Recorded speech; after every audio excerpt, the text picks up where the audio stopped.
నమస్కారం. సి ట్యుటోరియల్కి మీకు స్వాగతం. ఈరోజు మనము ఫ్లోటింగ్ పాయింట్ వేరియబుల్స్ గురించి తెలుసుకుందాము.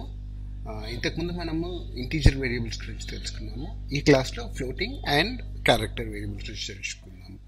ఫ్లోటింగ్ పాయింట్ వేరియబుల్స్ అంటే డెసిమల్ వాల్యూస్ స్టోర్ చేసుకోవడానికి యూజ్ చేస్తాం అనమాట. డెసిమల్ వాల్యూస్ అంటే 1.1, 5.5, 6.5, 6.0 ఇవన్నీ డెసిమల్ వాల్యూస్. ఈ వాల్యూస్ని స్టోర్ చేసుకోవడానికి మనము ఫ్లోట్ అనే వేరియబుల్ని యూజ్ చేసుకుంటాం అనమాట. ఇది ఒక variable type. So one of the data types in C is float. ఈ ఫ్లోట్లో మనము వాల్యూస్ వచ్చేసి 0.5, 0.0 అలాంటి వాల్యూస్ అన్ని మనము ఫ్లోట్లో స్టోర్ చేసుకోవచ్చు అనమాట. సో ఫ్లోట్ని డిక్లేర్ చేయడం ఆల్మోస్ట్ ఇంట్ డిక్లేర్ చేయడం లాగానే ఇంట్ బదులు ఫ్లోట్ అని రాస్తాము. ఫ్లోట్, దాని తర్వాత వేరియబుల్ నేమ్ ఇక్కడ యావరేజ్ ఈజ్ ఈక్వల్ టు ఇది initialization of a float variable వచ్చేసి 0.0 అని ఇచ్చాను వాల్యూ. బేసిక్గా ఇంకో చిన్న డిఫరెన్స్, ఫ్లోట్ని ప్రింట్ చేయడానికి మనము %f యూజ్ చేస్తాం. ఇంటీజర్ ప్రింట్ చేయడానికి మనము %d యూజ్ చేసాము. కాకపోతే ఫ్లోట్ని ప్రింట్ చేయడానికి మనం %f యూజ్ చేస్తాం అన్నమాట.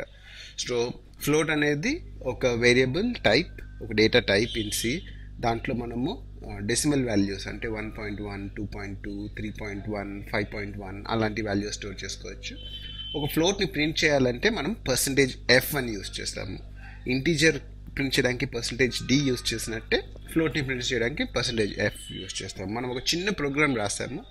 సో ఈ ప్రోగ్రామ్ మీరు చూసారంటే ఇది యావరేజ్ క్యాలిక్యులేట్ చేస్తున్నమాట. 2 నెంబర్స్ తీసుకొని ఆ 2 నెంబర్స్ యొక్క యావరేజ్ క్యాలిక్యులేట్ చేయడానికి చూస్తుంది. సో యావరేజ్ ఫార్ములా వచ్చేసి నెంబర్ 1 + నెంబర్ 2 / 2, ఇంకా యావరేజ్ ఈజ్ %f అని ప్రింట్ చేస్తుంది. సో మనం రన్ చేసి చూద్దామా. సో ఈ ప్రోగ్రామ్ రన్ చేస్తే మనకి యావరేజ్ వచ్చేసి ఇక్కడ మీరు వాచ్లో ఆ వేరియబుల్స్ వాల్యూస్ కూడా చూడొచ్చు అన్నమాట. సో నేను మళ్ళీ రన్ చేస్తున్నాను. నెంబర్ 1 వాల్యూ వచ్చేసి 5, నెంబర్ 2 డిక్లేర్ అయింది, కాకపోతే ఇంకా ఇనిషియలైజేషన్ ఎగ్జిక్యూట్ అవ్వలేదు. ఇప్పుడు నెంబర్ 2 ఇనిషియలైజేషన్ ఎగ్జిక్యూట్ అయ్యి దాని వాల్యూ 6 అని స్టోర్ అయింది. నెక్స్ట్ వచ్చేసి యావరేజ్లో సమ్ గార్బేజ్ వాల్యూ ఉంది. ఇప్పుడు ఇనిషియలైజేషన్ ఎగ్జిక్యూట్ అయ్యి యావరేజ్లో 0.0 స్టోర్ అయింది. చూసారా, సిలో ఏదైనా వేరియబుల్ మీరు ఫస్ట్ క్రియేట్ చేసేటప్పుడు దాంట్లో గార్బేజ్ వాల్యూ ఉంటుంది. దాని వాల్యూ మీరు ఇనిషియలైజేషన్లో ఇచ్చింది దాంట్లో స్టోర్ అయింది. ఇప్పుడు దాని తర్వాత క్లియర్ స్క్రీన్ ఎగ్జిక్యూట్ చేస్తున్నాము. ఇప్పుడు క్లియర్ స్క్రీన్ ఎగ్జిక్యూట్ అయింది. ఇప్పుడు యావరేజ్లో 0.0 ఉంది, కాకపోతే యావరేజ్లో నేను ఇప్పుడు దాంట్లో ఉన్న వాల్యూ ఈ ఫార్ములా యావరేజ్ స్టోర్ చేయాలనుకుంటున్నాను.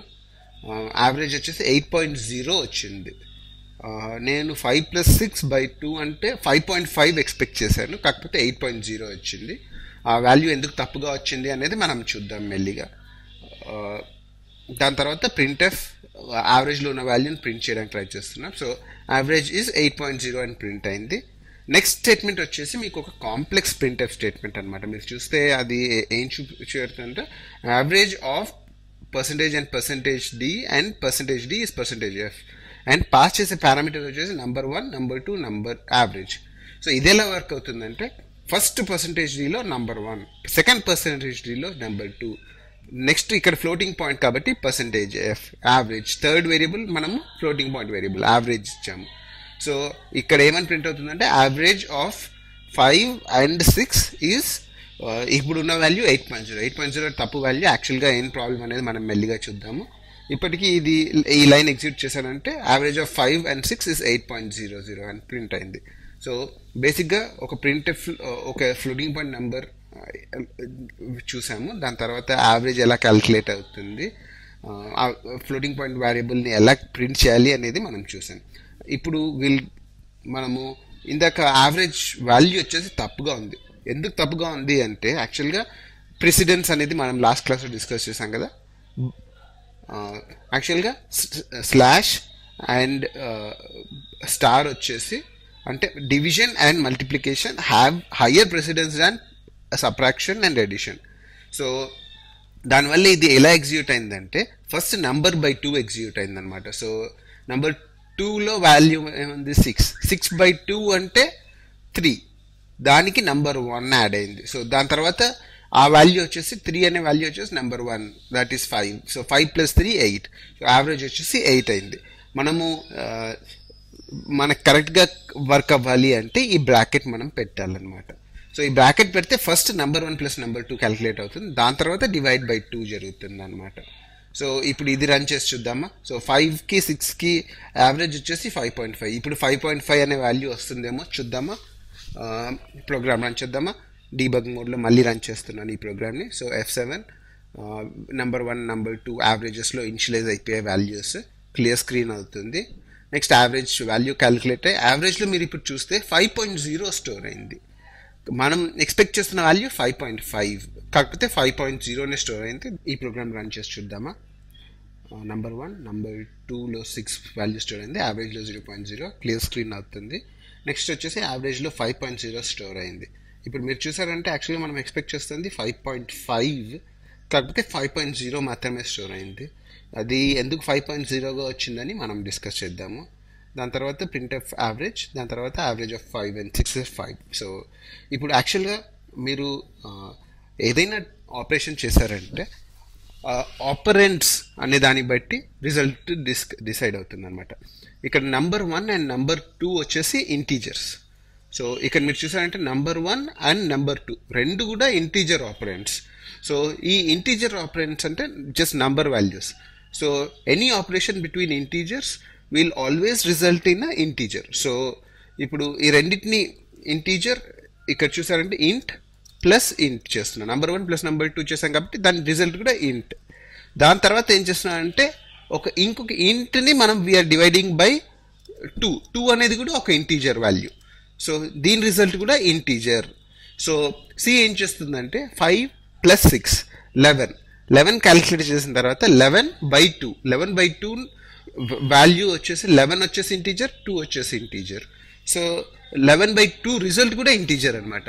సో 11/2 క్యాలిక్యులేట్ చేసినప్పుడు సికి 11/2 ఇస్ 5.5 వస్తుంది. కాకపోతే సి దాది ఇంటీజర్గా స్టోర్ అవుతుంది కాబట్టి 0.5కి వచ్చేసి 5 అనే వాల్యూ మాత్రమే ఇస్తుంది అనమాట. సో బేసికలీ అందువల్లే మనకి 5 అనే వాల్యూ యావరేజ్లో స్టోర్ అవుతుంది. ఇప్పుడు దీన్ని చేంజ్ చేయాలంటే మనకి 2 సొల్యూషన్స్ ఉన్నాయన్నమాట. ఒకటి దీన్ని 2.0 చేస్తే, దీన్ని 2.0 అన్నా అంటే అప్పుడు ఏమవుతుందంటే ఈ వాల్యూ వచ్చేసి ఇట్స్ ఇంటీజర్. సో ఈ నెంబర్ 1 + నెంబర్ 2 5 + 6 11 అనేది ఇంటీజర్. కాకపోతే what we are changing it to is 11/2.0. So 11 ఇప్పుడు దీని బదులు నేను ఇక్కడ మళ్ళీ రాస్తాను ఇదే స్టేట్మెంట్.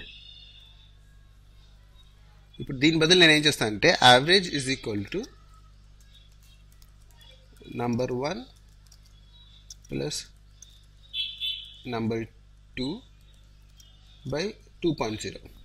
ఇక్కడ మీరు చూసారంటే యాక్చువల్గా జరిగేది ఏంటంటే ఫస్ట్ ఇంటీజర్ ప్లస్ ఇంటీజర్ జరుగుతుంది, integer plus integer, it's again integer. కాకపోతే నెక్స్ట్ ఆపరేషన్ వచ్చేసి ఇంటీజర్ 5 + 6 వచ్చేసి 11 ఇంటీజర్. కాకపోతే 2.0 వచ్చేసి డబుల్ ఫ్లోట్ నెంబర్ అనమాట. సో అది decimal point number. So integer by float. Integer and float ఏదైనా ఆపరేషన్లో ఇన్వాల్వ్ అవుతే resultant will be always float. So దీంతో ఇప్పుడు 11/2.0 రిజల్ట్ వచ్చేసి always will be a float value which is again put in to average. So అది ఎలా జరుగుతుందో ఇప్పుడు మనం రన్ చేసి చూద్దాం. అలాగే ఈ వాల్యూ కూడా మనం ప్రింట్ చేద్దామా ఇక్కడ. దీని తర్వాత 2.0 తర్వాత I print the value for printf %f/n, average. So ఇది రన్ చేద్దాం. ఫస్ట్ మీరు రన్ చేస్తే వచ్చే అవుట్పుట్ చూడండి. రన్ చేస్తే వచ్చే అవుట్పుట్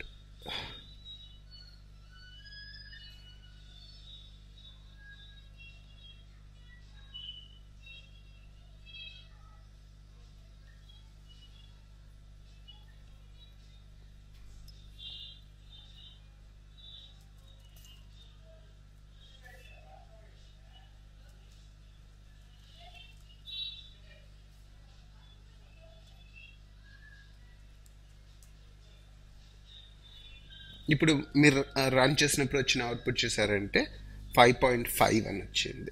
సో దిస్ ఈజ్ ఒక సొల్యూషన్. ఇది కాకుండా ఇంకొక సొల్యూషన్ కూడా ఉందన్నమాట. దీన్ని 2 అని ఉంచేసి మనము we can upgrade the first number to float. So అది ఎలా అంటే దిస్ ఇస్ కాల్డ్ కాస్టింగ్. ఇక్కడ మనము ఫ్లోట్ అని ఇస్తున్నాం. ఇప్పుడు ఫ్లోట్ అని ఇవ్వగానే ఏమవుతుందంటే ఈ number 1 and number 2 calculated value ఏదైతే ఉందో అది నేను ఇది చేంజ్ చేయకుండా ఉంటే బెటర్ ఏమో కదా. Go back to the old value number.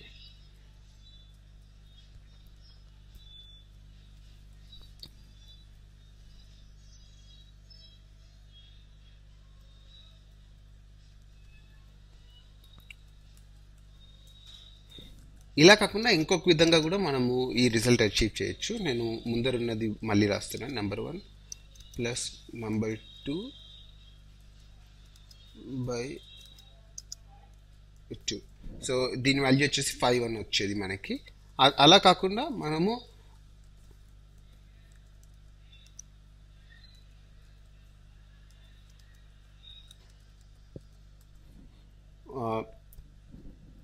ఇందాకేం చేసామంటే దీని బదులు 2.0 అని రాసాము. డినామినేటర్ని మనం ప్రమోట్ చేసాము ఫ్లోట్గా. అది కాకుండా we can also cost numerator. So దీన్నే కాస్టింగ్ అంటారు. నేనేం చేస్తున్నా అంటే ఇక్కడ రిజల్ట్ వచ్చిందని ఇప్పుడు నెంబర్ 1 ప్లస్ నెంబర్ 2 యాడ్ చేస్తే రిజల్ట్ వచ్చేసి 11. సో మనము యాక్చువల్గా ఇంట్ ప్లస్ ఇంట్ ఫస్ట్ వచ్చింది. ఇంట్ ప్లస్ ఇంట్ ఈజ్ ఈక్వల్ టు ఇంట్. సో 5 + 6 11 క్యాలిక్యులేట్ అవుతుంది. దాని తర్వాత యాక్చువల్గా ఫ్లోట్ ఆఫ్ ఇంట్ అని చెప్తున్నాం. అప్పుడు ఏమవుతుందంటే the resultant value is a float. So instead of 11 ఆ వాల్యూ ఫ్లోట్గా కన్వర్ట్ అవుతుంది. ఫ్లోట్గా కన్వర్ట్ అయిందంటే ఆ వాల్యూ బికమ్స్ 11.0. సో ఈ టోటల్ వాల్యూ ఏదైతే ఉందో ఇక్కడ ఇది ఫ్లోట్ అవుతుంది. So float by int is again a integer. Float by int is a float because float అనేది ఇంట్ కంటే పెద్దది. సో ఇంటీజర్ వాల్యూ ప్రమోట్ అయ్యి అది కూడా resultant will be a float value. So this is another way మనకు కావాల్సిన result రావడానికి. ఇప్పుడు ఇది డీబగ్ చేసి చూద్దామా. క్లియర్ స్క్రీన్, యావరేజ్ ప్రింట్ అవుతుంది. ఇది తప్పుగా ప్రింట్ అవుతుంది ఎందుకంటే 2 వాల్యూస్ ఇంటీజర్స్. ఇక్కడ 2.0 యూస్ చేసాము. సో 5.5 ప్రింట్ అయింది. ఇక్కడ న్యూమరేటర్ని ప్రమోట్ చేస్తున్నాము కాబట్టి 5.5 ప్రింట్ అయింది. సో ఇప్పుడు మీకు దీన్నే కాస్టింగ్ అంటారనమాట. కాస్టింగ్ అనేది ఒక వాల్యూని ఒక డేటా టైప్లోంచి ఇంకొక డేటా టైప్కి మార్చడానికి ఉపయోగించే విధానం. సో ఇక్కడ మనం ఏం చేసామంటే ఒక ఇంటీజర్ వాల్యూని ఫ్లోట్కి ప్రమోట్ చేసామన్నమాట. ఆ ప్రమోట్ చేయడం వల్ల we got our result. So ఇప్పుడు మనము ఒక చిన్న ప్రోగ్రామ్ చూసాం కదా, యావరేజ్ అనే ప్రోగ్రాంలో ఎలా యావరేజ్ క్యాలిక్యులేట్ చేయాలి అనేది మనం చూసాము. ఇప్పుడు మనము మన నెక్స్ట్ ప్రోగ్రామ్ చూద్దాము, అదే క్యారెక్టర్. సో క్యారెక్టర్ అనేది ఏదైనా ABCDs ఇలాంటివన్నీ స్టోర్ చేసుకోవడానికి ఉపయోగించేదే క్యారెక్టర్. క్యారెక్టర్ వచ్చేసి సింపుల్గా CHAR అనేది క్యారెక్టర్ యొక్క ఇది ఇంట్ ఫ్లోట్ CHAR క్యార్ అంటే క్యారెక్టర్. అలాగే ప్రింట్ఎఫ్లో క్యారెక్టర్ ప్రింట్ చేయడానికి ఉపయోగించేదే %. ఇప్పుడు మనం ఈ ప్రోగ్రామ్ రన్ చేస్తే యాక్చువల్గా ఈ క్యారెక్టర్ ఏదైతే ఉందో అది ప్రింట్ అవుతుంది. క్యారెక్టర్లో ఇక్కడ మనము CH అనే వాల్యూ మనం చూసామంటే వాష్లో యాడ్ చేస్తున్నాను. సో దాంట్లో వాల్యూ వచ్చేసి 8 అని ఉంది. దాని తర్వాత F7 క్లియర్ స్క్రీన్ అయిపోయింది and character stored in is A అని ప్రింట్ అయింది. Similar to integers characters values కూడా చేంజ్ చేయొచ్చు. CH is equal to B. So దాని తర్వాత printf /n న్యూ లైన్ కావాలి, నాకు న్యూ లైన్ కావాలి దానికి %C, CH. So important thing note చేసుకోవాల్సింది ఏంటంటే క్యారెక్టర్లో డైరెక్ట్గా CH is equal to B అని పెట్టడానికి లేదు. B అనే వాల్యూ అసైన్ చేయాలి. ఎందుకంటే కంపైలర్కి B అనేది వేరియబుల్ వాల్యూ అనేది అర్థం కాదు. అందుకనే if it's a character value మనము సింగిల్ కోట్స్ మధ్యలో పెట్టాలన్నమాట. క్యారెక్టర్ యొక్క వాల్యూ సింగిల్ కోట్స్లో పెట్టి మనము చేయాలి. So single quotes represent a character. So single character between single quotes is a character constant అంటారు. ఇప్పుడు ఇది రన్ చేసామంటే మనము CH బదులు మీరు చూసారంటే clear screen printf character stories next B అని ప్రింట్ అయిపోయింది. సో ఇప్పుడు క్యారెక్టర్ గురించి తెలుసుకున్నాం కదా, మిగతా క్లాసెస్లో మనము మరింత సి గురించి మరింత నేర్చుకుందాము. అంతవరకు సెలవు మరి.